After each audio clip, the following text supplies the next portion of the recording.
What's up, my lovely subscribers? Back here with another one at the Jamaica Observer. If you don't know who this is, my name is Jay and I'm just a girl who loves crypto and stocks. Staying tuned and following up on the Sega Usain Bolt, where my money there? Saga, mighty God. Let's read. As you know, I'm grabbing this from Jamaica Observer. If you want to read on yourselves, I'm going to provide a link and you can go ahead and do so. I'm going to read you the story. And this time, I'm going to share some of the comments. And I tell you, them spicy with this one, yeah. So you want to stay tuned for that. Let's begin. SSL Sega spirals. Harden insists no Delta link. Bolt resisting interview overtures from major foreign media.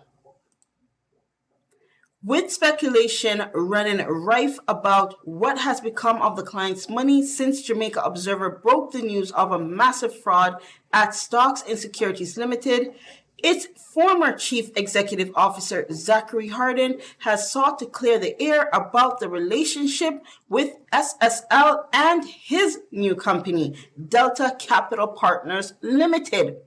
At the same time, Observer sources have confirmed that sprint legend Usain Bolt has been resisting approaches by at least 3 major media houses overseas to do in-studio interviews relating to the theft of at least $12 million US from his SSL account. According to our sources, the media houses have reached out to the retired athlete with offers to fly him first class to sit with them, coming after news that his lawyers have threatened to sue SSL and the Financial Service Commission, the FSC, if his investment is not returned by January 27. Time is ticking, sir. Meanwhile, on Saturday, Harden sought to create distance between SSL and Delta, the private equity company he formed in June 2020 in partnership with SSL founder Hugh Croskery. Hope I'm pronouncing that right. He explained that while at SSL, he was of the view that the company needed to move in a different direction because the business model was flawed. As a result, a new entity was formed to look in a new direction, he said.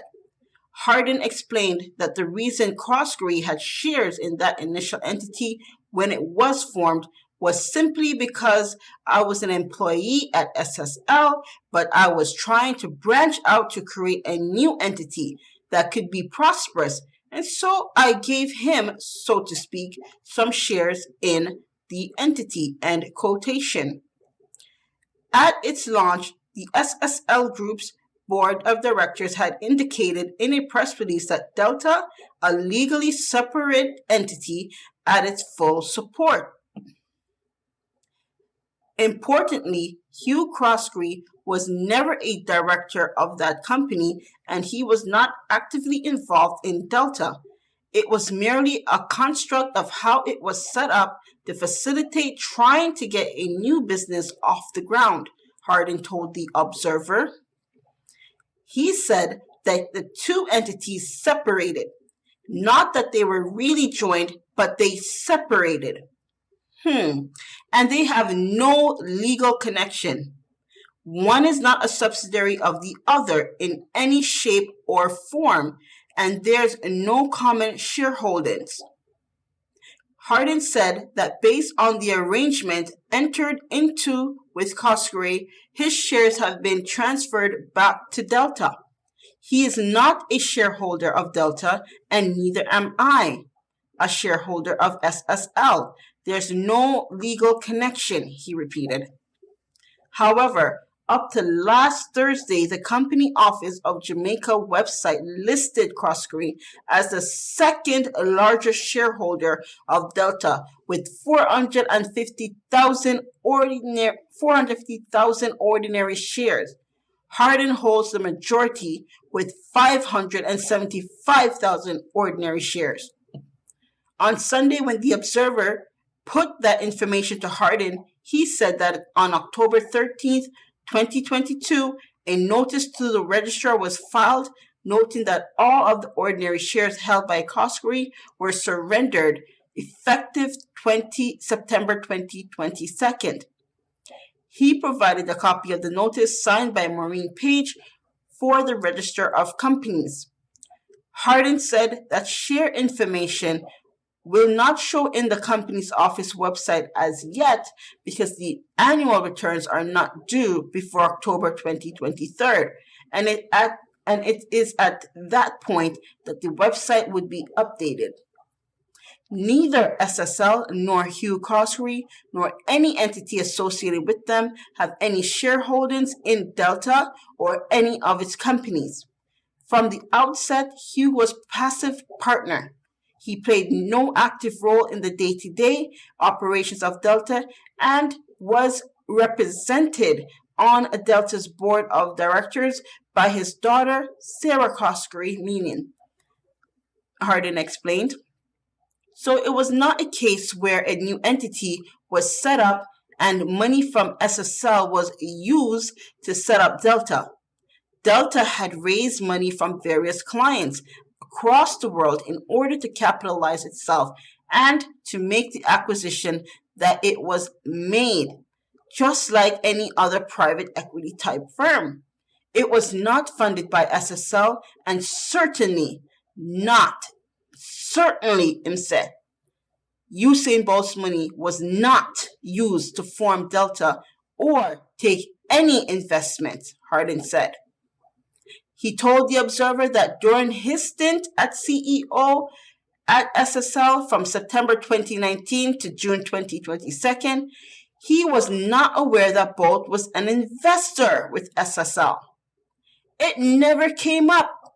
It never featured in any meeting, ever, said Hardin. Bolt's attorney, Linton Gordon, in his January 16th letter to SSL, had pointed out that the world record holder had established an account with SSL via a limited liability company, essentially for his pension. The attorney stated that on October 31st, 2022, the account showed a balance of $12,758,181.74 US. However, on the date when he wrote the letter, Gordon said the account had been depleted to $12,047.65 US. Bolt is among at least 40 investors hit by the fraud, which is being investigated by the Police Fraud Squad, the Financial Investigation Division, and the FSC. Meanwhile, Hardin has lashed out at people who he said are spreading misinformation on social media. It is damaging to the people who are mentioned, who are innocent, who are not involved in any way. It is damaging to their families. It is damaging to the reputation of other entities. It is damaging to the potential investors, Hardin said. He said it was also damaging at a global level as it is impacting Jamaica's brand as an investment destination, although the two are not connected. You have specific people that go on their social media pages, post pictures of individuals, make accusations and assertions on their posts, and then you have a whole bunch of people underneath supporting the post and spreading it as though it is true. It is risky and it is dangerous, and people need to be a lot more circumspect in what they take as accurate, he said, and appealed to the people spreading misinformation to allow the proper journalists and the police investigators to do their work. Like, share, subscribe. My God. I got one to say about this, Mr. Hardin, because, you kind of open up a box there. You open up a tender box there, sir, when you come after us now. Us fake journalists, what you're mentioning, calling us, hinting at us, okay? We all have opinions, and we have a right to those opinions, unless we're not defaming, degrading anybody. But I have to say here, never have I ever seen such incompetence at such a high level. Okay? People place a whole lot of trust in at the time, it's not but at the time of your stay there, we place a lot of trust in the financial institution.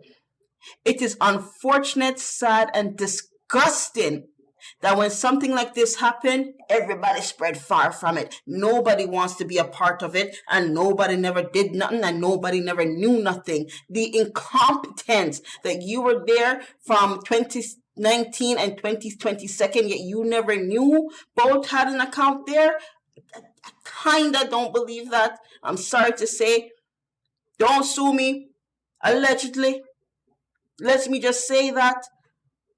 But you know, when you work at an institution or a place for quite some time, you kind of know one or two people. I don't expect you to know all the investors or every investor that's there, but you might know one or two in particular. The fact that you didn't know both had even had an account screams a little bit of incompetence for me.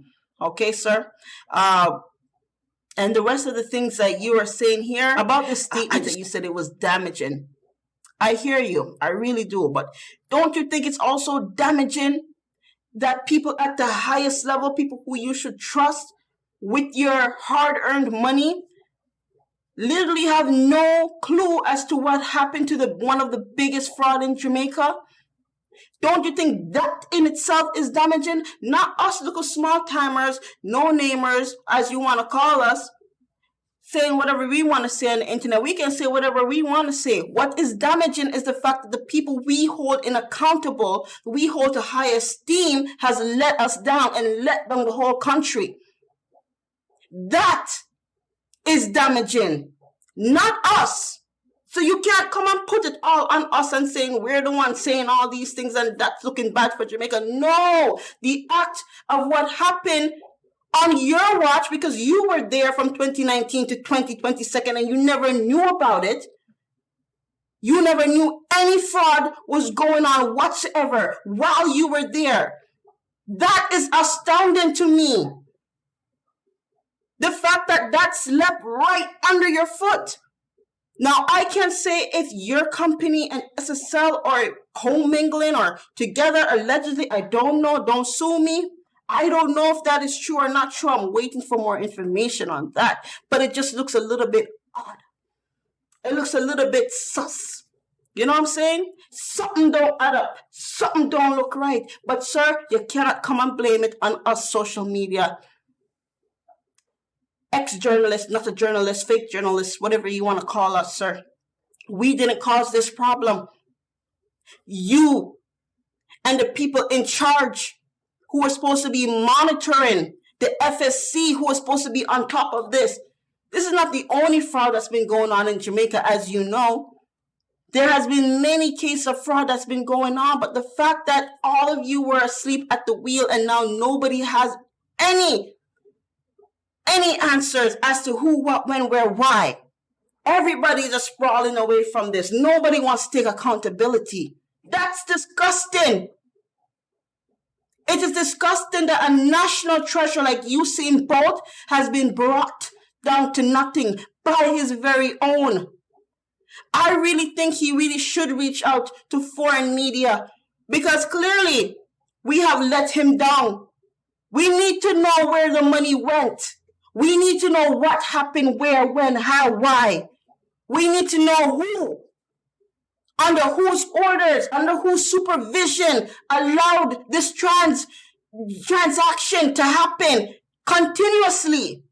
We need to know that so we could bring that person or group or entity to justice.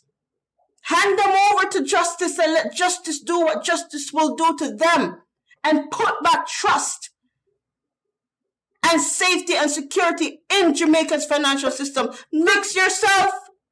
How will you take things for? Come again. My name is Jane, just a girl who loves crypto and stock. Staying tuned as follows. Don't forget to like, share, and drop a comment below. And as promised,